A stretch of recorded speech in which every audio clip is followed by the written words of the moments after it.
notre dernier mouvement qui vise à accompagner au changement et suivre les résultats. Donc, dernier mouvement, les objectifs associés à ce mouvement sont de faire évoluer les pratiques, suivre la mise en œuvre des solutions et de réajuster les pratiques. Donc, comme on vous le disait tout à l'heure, l'étape 4 et l'étape 3 sont vraiment liées. Quand vous allez suivre la mise en œuvre des solutions, peut-être que vous allez conclure qu'il faut redéfinir la solution, du moins la remodéliser. Alors, les acteurs associés à cette étape sont toujours le binôme médico-soignant, le facilitateur et l'équipe.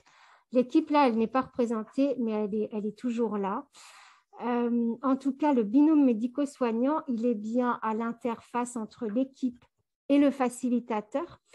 Et ce quatrième mouvement, on va dire que c'est en fait un petit moment privilégié entre le facilitateur et le binôme médico-soignant. Et ces moments privilégiés, on les a appelés des coachings.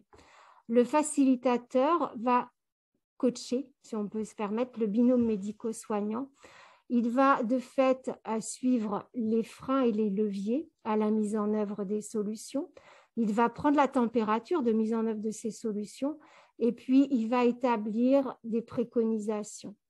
Alors, de façon complémentaire à ce support de coaching, qui est complètement modulable, le facilitateur il pourra réintégrer des questions, revoir l'ordre chronologique des questions qu'on propose.